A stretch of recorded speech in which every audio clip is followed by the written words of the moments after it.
दोस्तों नमस्कार। Lalit study 105 YouTube channel पर आपका स्वागत है। यूपी होमगार्ड और यूपी पुलिस के लिए ये जीएस का प्रैक्टिस सेट है जो कि सिलेबस के अकॉर्डिंग है। पहला हमारा पॉइंट है या टॉपिक है भारतीय इतिहास। पहले हम इससे क्वेश्चन लगाएंगे। चलिए क्लास को आरंभ करते हैं। सेशन आपको जरूर पसंद आएगा। निम्नलिखित में से किसके शासनकाल में चंगेज खां के नेतृत्व में मंगोलों ने भारत पर आक्रमण किया था? राइट आंसर हो जाएगा इल्तुतमिश। इल्तुतमिश के शासनकाल में चंगेज खां के नेतृत्व में मंगोलों ने भारत पर आक्रमण किया था। सी विकल्प राइट है। Next person, British east India company की भारत में प्रथम निर्णायक सैन्य सफलता मानी जाती है। निर्णायक सैन्य सफलता मानी जाती है तो ये मानी जाती है बक्सर का युद्ध।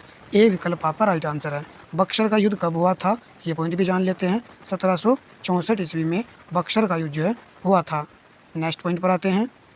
वर्ष 1942 में स्थापित भारतीय राष्ट्रीय सेना आईएनए का प्रथम सेनापति कौन था? आईएनए का प्रथम सेनापति कौन था? राइट आंसर हो जाएगा ऑप्शन ए मोहन सिंह। मोहन सिंह दोस्तों इसके प्रथम सेनापति थे। नेताजी सुभाष चंद्र बोस जो थे 1943 में इन्होंने सिंगापुर में आईएनए का नाम बदलकर आज़ाद हिंद फौज रखा था। तो ये आज़ाद हिंद फौज में थे सुभाष चंद्र बोस। चलिए, क्योंकि नामकरण इन्होंने चेंज किया था। पानीपत के तृतीय युद्ध में मराठाओं की ओर से कौन मुस्लिम सेनापति मारा गया? पानीपत का जो तीसरा युद्ध हुआ था ये हुआ था दोस्तों तीसरा युद्ध 1761 ईस्वी में। पूछा जा रहा है कि मराठों की ओर से कौन मुस्लिम सेनापति मारा गया था? तो राइट आंसर हो जाएगा ऑप्शन ए इब्राहिम खान गारदी। ठीक है दोस्तों, याद कर लीजिए, अच्छा क्वेश्चन है। अब आ जाते हैं भारतीय राष्ट्रीय आंदोलन पर।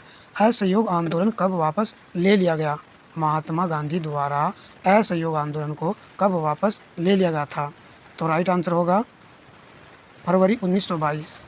5 फरवरी, डेट भी याद कर लीजिए। 5 फरवरी 1922 को यह आंदोलन वापस ले लिया था। इसे वापस लेने का जो कारण था वह था चोरी चोरा नामक घटना, जो कि हिंसात्मक घटना थी। अरे कहाँ पर हुई थी? गोरखपुर में हुई थी। इसी कारण से दोस्तों असहयोग आंदोलन को वापस ले लिया गया था। अब नीचे आइए दोस्तों, जो क्वेश्चन नंबर 7 है। कौन सा विकल्प सही क्रम दर्शाता है जिसमें भारतीय स्वतंत्रता आंदोलन के दौरान ये घटनाएं हुई हैं? लाला लाजपत राय का निधन कब हुआ था? तो लाला लाजपत राय का निधन हुआ था वर्ष 1928 में। साइमन कमीशन की नियुक्ति हुई थी 1927 में। उसी के विरोध किया था इन्होंने और उसी के विरोध चलते हुए इनके चोट लग गई सिर में, तो ये घायल हो गए थे और इनकी मृत्यु हो गई थी 1928 में।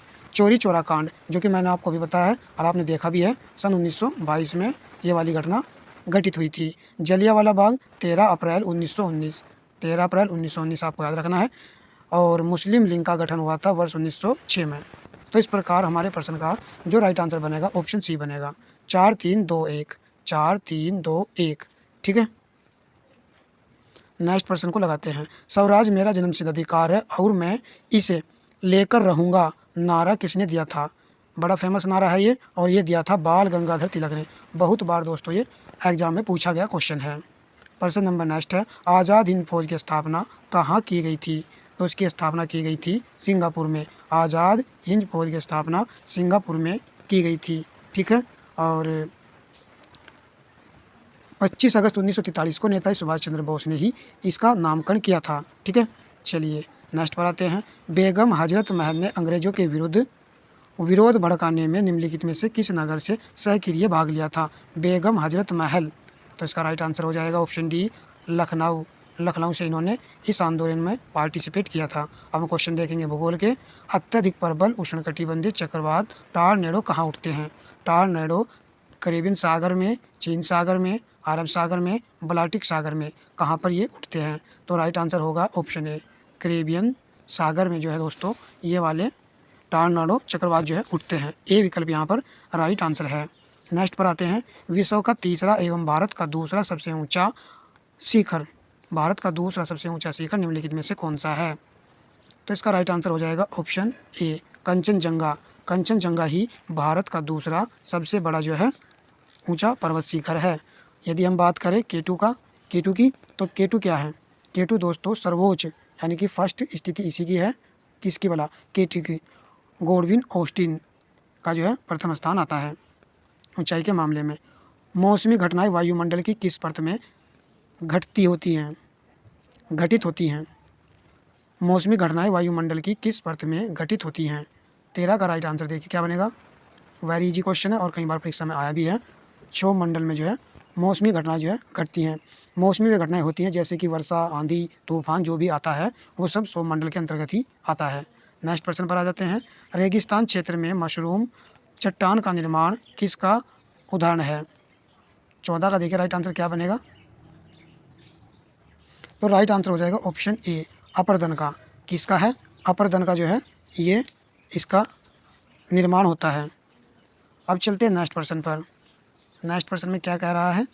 वर्ष 1961 में गोवा, दमन और दीव के पुर्तगाली उपनिवेशकों को मुक्त कराने के लिए भारत सरकार ने डैश डैश रिक्त स्थान फिल करना है नामक योजना को अपनाया और उन नगरों को भारत में शामिल कर लिया। कौन सा ऑपरेशन चलाया था? तो बड़ा ही लेटेस्ट क्वेश्चन है। ऑपरेशन विजय जो है चला था और गोवा 1961 में पुर्तगालियों से क्या हुआ था, ये मुक्त हुआ था। इस चीज़ को याद रखना है। नेक्स्ट प्रश्न पर आते हैं। बड़ा अच्छा प्रैक्टिस सेट है ये, आपके लिए सिलेक्ट किया है। अब अर्थव्यवस्था का क्वेश्चन देखेंगे। हो सके तो वीडियो को लाइक अवश्य कीजिएगा ताकि इस तरह की प्रैक्टिस सेट कंटिन्यू जारी रख सकें। द्वितीय पंचवर्षीय योजना आधारित थी, जो दूसरे वाली पंचवर्षीय योजना थी ये किस मॉडल पर आधारित थी? राइट आंसर होगा ऑप्शन ए विकल्प पीसी महालनोबिस मॉडल पर आधारित थी, दूसरे वाली, ठीक है। और पहले वाली हेरोडोमर मॉडल पर आधारित थी। नेक्स्ट पर आते हैं। विश्व बैंक, जिसे अंतर्राष्ट्रीय पुनर्निर्माण तथा विकास बैंक भी कहते हैं, का मुख्यालय कहाँ स्थित है? राइट आंसर हो जाएगा ऑप्शन बी वाशिंगटन डीसी में है। नेक्स्ट पर आइए। भारत में सिक्कों की ढलाई का एकमात्र अधिकार किसके पास है? सिक्कों की ढलाई का, तो ये है भारत सरकार के पास, ठीक है। किसके पास है? भारत सरकार के पास है। वित्त सचिव के सिग्नेचर होते हैं 1 रुपये के नोट पर। नेक्स्ट पर आते हैं। अल्पकालीन सीमांत लागत वक्र अल्पकालीन औसत लागत वक्र को फील करना है में अल्पकालीन औसत लागत के न्यूनतम बिंदु पर काटता है। देखिए ऊपर, नीचे, दाएं, बाएं, क्या आएगा राइट आंसर? तो नीचे आएगा, बी विकल्प यहाँ पर राइट है। नेक्स्ट, उसी जाति के वैष्णव की वह संख्या जो दी गई समय अवधि के दौरान अवकाश में कहीं और से आए हैं। राइट आंसर होगा अप्रवासन। क्या कहा जाता है उनको? अप्रवासन कहा जाता है, जो दी गई समय अवधि के दौरान आवास में कहीं और से आए हैं। नेक्स्ट संविधान क्वेश्चन देखेंगे। भारतीय संविधान एवं लोक प्रशासन संविधान के किस अनुच्छेद में यह व्यवस्था की गई है कि प्रत्येक राज्य शिक्षा के प्राथमिक स्तर पर मातृभाषा में शिक्षा की पर्याप्त सुविधाओं की व्यवस्था कराने का प्रयास करेगा? राइट आंसर होगा ऑप्शन सी अनुच्छेद 350 क के अंतर्गत मातृभाषा में शिक्षा की पर्याप्त सुविधाएं की व्यवस्था कराने का यह प्रयास करता है, अनुच्छेद 350। कमजोर वर्गों के लिए भारतीय संविधान में आरक्षण का प्रावधान किस अनुच्छेद के तहत है? बताइए दोस्तों क्या राइट आंसर बनेगा? तो इसका प्रावधान अनुच्छेद 16 में, ए विकल्प यहाँ पर राइट आंसर है। उपाधि संबंधित अनुच्छेद 18 है और वाक स्वतंत्रता संबंधित 19 है। अस्पृश्यता संबंधित अनुच्छेद 17। सभी फैक्ट जो दोस्तों याद रखने हैं। राज्यसभा के सदस्यों की अधिकतम संख्या कितनी हो सकती है? अधिकतम संख्या, तो इसका राइट आंसर हो जाएगा ऑप्शन बी 250। और वर्तमान में कितनी सदस्य संख्या है? 245 है। नेक्स्ट, राष्ट्रपति को किस अनुच्छेद के अंतर्गत यह अधिकार प्राप्त है कि वह वित्तीय आपातकाल लागू कर दे? 24 का राइट आंसर बनेगा अनुच्छेद वित्तीय आपातकाल, ठीक है, अनुच्छेद 360, ऑप्शन बी यहाँ पर राइट आंसर है। नेक्स्ट प्रश्न पर आते हैं। सरकार के कार्यपालिका अंग से अभिप्राय है? राइट आंसर होगा लोगों का समूह जो कानूनों को लागू करने और शासन चलाने के लिए उत्तरदायी है, ऑप्शन ए राइट आंसर है। सामान्य विज्ञान। ठोस अवस्था से सीधे गैसीय अवस्था में परिवर्तन की प्रक्रिया को क्या कहते हैं? ठोस से सीधे गैस में परिवर्तन हो रहा है, इसको क्या कहा जाता है? तो 26 का आंसर होगा ऑप्शन सी उत्सादन। उत्सादन कहा जाता है, याद कर लीजिए, ऑप्शन सी यहाँ पर राइट आंसर है। नेक्स्ट, हरित गृह प्रभाव ग्रीन हाउस इफेक्ट मुख्यतः किसके कारण होता है? कौन सी गैस जो इसके लिए जिम्मेदार है? कार्बन डाइऑक्साइड गैस CO2 जो इसके लिए जिम्मेदार गैस होती है, सी राइट था। कांच में से गुजरने पर प्रकाश के किस रंग की चाल सबसे कम होती है? चाल पूछिए सबसे कम किस रंग की होती है? तो राइट आंसर हो जाएगा ऑप्शन बी बैंगनी रंग की। लाल रंग की चाल जो है सबसे ज़्यादा होती है, ठीक है, क्योंकि लाल रंग का वेवलेंथ भी सर्वाधिक होता है। नेक्स्ट, अस्कर्वी रोग किस विटामिन की कमी के कारण होता है? तो ये होता है विटामिन सी की कमी के कारण। विटामिन सी आपको खट्टे फलों में देखने को मिल जाएगा। नेक्स्ट, भोपाल गैस त्रासदी के लिए उत्तरदायी प्रमुख प्रदूषक कौन सा था? भोपाल गैस त्रासदी के लिए तो यह था मेथाइल आइसोसाइनाइट, MIC, शॉर्ट में मिक भी इसको बोला जाता है। कभी कभी ये भी आपको लिखा मिल सकता है। भोपाल गैस त्रासदी के लिए ये उत्तरदायी जिम्मेदार जो है गैस थी। इस चीज़ को याद रखेंगे। और ये घटना कब घटी थी ये भी प्रश्न बन जाता है। तो 2 से 3 दिसंबर, 2 दिसंबर लिखा आ जाए या 3 दिसंबर 1984 को दोस्तों ये वाली घटना घटित हुई थी। चलिए अब हम देखते हैं नेक्स्ट प्रश्न। नेक्स्ट प्रश्न में हमारा जो टॉपिक है वो सामान्य जागरूकता है। सामान्य जागरूकता में पहला क्वेश्चन क्या है? पहले भारत रत्न प्राप्तकर्ता कौन थे जिनको सर्वप्रथम भारत रत्न प्रदान किया गया था, उनका नाम पूछा गया है।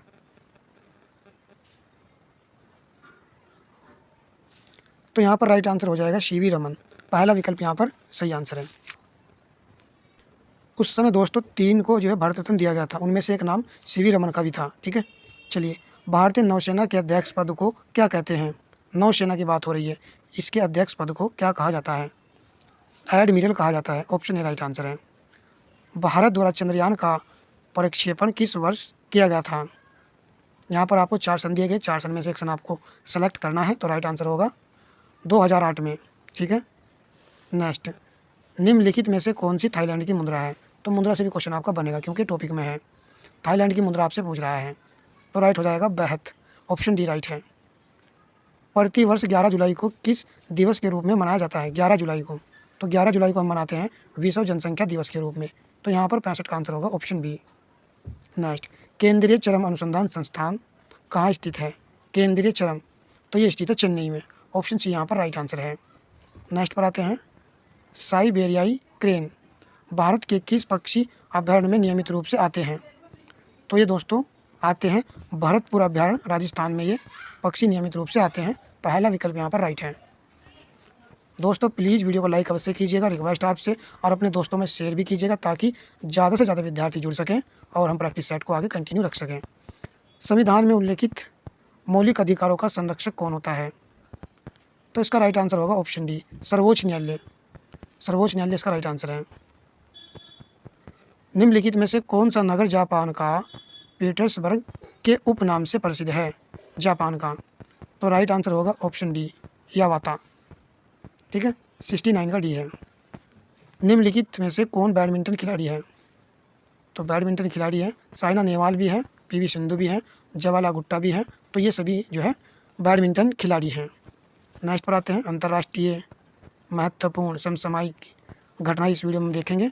अब जा, भारत का कौन सा प्रमुख त्यौहार आधिकारिक रूप से यूनेस्को की अमूर्त सांस्कृतिक धरोहर की सूची में शामिल हुआ है? मोस्ट इंपोर्टेंट क्वेश्चन है ये। कौन सा त्यौहार है? दीपावली। तो यहाँ पर बी विकल्प राइट आंसर है।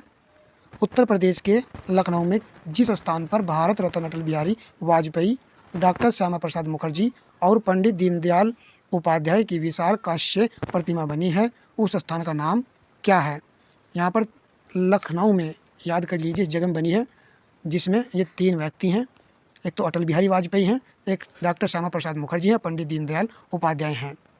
तो 27 का आंसर हो जाएगा ऑप्शन डी, राष्ट्र प्रेरणा स्थल। इसका उद्घाटन नरेंद्र मोदी ने किया है, राष्ट्र प्रेरणा स्थल। नेक्स्ट पर्सन को लगाते हैं। भारत सरकार ने राजभवन और राजनिवास का नाम बदलकर लोक भवन और लोक निवास कर दिया है। प्रधानमंत्री कार्यालय का नया नाम क्या है? इस क्वेश्चन में कई क्वेश्चन देखने को मिल रहे हैं। राजभवन का नाम क्या कर दिया गया है? देखिए यहाँ पर राजभवन का लोक भवन कर दिया गया है। राजनिवास का क्या कर दिया गया है? लोक निवास कर दिया गया है। केवल राज को हटा करके इनके आगे लोक लगा दिया गया है, ठीक है। और प्रधानमंत्री कार्यालय का नया नाम जो रखा गया है सेवा तीर्थ रखा गया है। तो 28 का जो है पहला विकल्प यहाँ पर बिल्कुल सही आंसर है। नेक्स्ट पर आते हैं, हिंदी सिनेमा के प्रसिद्ध कलाकार धर्मेंद्र का 89 वर्ष की आयु में निधन हो गया। उन्हें भारतीय सिनेमा के किस नाम से जाना जाता था? बड़ा अच्छा क्वेश्चन पूछा है। तो राइट होगा option A, he man of Bollywood के नाम से इनको जाना जाता था। 89 वर्ष की उम्र में इनका निधन हुआ है। वर्ष 2030 के कॉमनवेल्थ गेम की मेज़बानी भारत के किस शहर को मिली है? 2030 में जो कॉमनवेल्थ गेम होंगे उसकी मेज़बानी भारत के किस शहर को मिली है? अहमदाबाद को। बी विकल्प यहाँ पर राइट आंसर है। नेक्स्ट पर आ जाते हैं। अब हम देखते हैं उत्तर प्रदेश के कुछ क्वेश्चन जो कि आपके एग्जाम में बनने वाले हैं। तो यहाँ पर दोस्तों, उत्तर प्रदेश में गन्ना विकास विभाग की स्थापना किस वर्ष हुई थी? गन्ना विकास विभाग की स्थापना आपसे पूछा गया है। गन्ने का न्यूनतम मूल्य बढ़ता रहता है, गन्ने की चर्चा भी होती रहती है, तो ये पूछा जा सकता है क्वेश्चन। तो इसका राइट आंसर होगा 1935 में। तो यहाँ पर डी राइट है। नेक्स्ट, उत्तर प्रदेश का सर्वाधिक वन क्षेत्र वाला जिला कौन सा है? जहाँ पर सर्वाधिक वन है, वन क्षेत्र वाला, तो ये हो जाएगा सोनभद्र, यानी कि यहाँ पर ए विकल्प राइट आंसर है। नेक्स्ट पर्सन, सुमेलित कीजिए। सुमेलित आपको करना है क्वेश्चन यहाँ पर। चलिए देख लेते हैं यहीं पर। हाथरस, हाथरस के लिए आएगा आपका हींग। और अयोध्या किसके लिए जाना है? गुड़। बलिया, बिंदी, गोरखपुर, टेरीकोटा। तो 3, 4, 2, 1 बी विकल्प यहाँ पर राइट आंसर है। ठीक है, याद कर लेना आपको ये। प्रश्न नंबर आपका 19 है। भारत वन स्थिति रिपोर्ट 2021 के अनुसार उत्तर प्रदेश का सर्वाधिक वन प्रतिशत वाला जिला कौन सा है? प्रतिशत के मामले में आपसे पूछा गया है, तो इसका आंसर हो जाएगा ऑप्शन बी, सोनभद्र ऐसा जिला है जो प्रतिशत के मामले में सर्वाधिक है वन यहाँ पर। नेक्स्ट, कुचेसर का किला निम्नलिखित में से किस जिले में स्थित है? बागपत में जिला स्थित है। ठीक है, तो इस तरीके से दोस्तों हमने यहाँ पर क्वेश्चन देखे हैं, टॉपिक वाइज लगाए हैं। सेशन तो पसंद आया ही होगा आपको। कमेंट कर दीजिएगा दोस्तों यदि अच्छा लगा है, और वीडियो को लाइक शेयर कर दीजिएगा। पूरा वीडियो आपने देखा है, कुछ ना कुछ आपको जानकारी अवश्य ही मिली होगी। आप 1 से 2 बार देखेंगे, सभी क्वेश्चन याद हो जाएंगे। तो मिलेंगे नेक्स्ट क्लास में दोस्तों, तब तक के लिए धन्यवाद दोस्तों।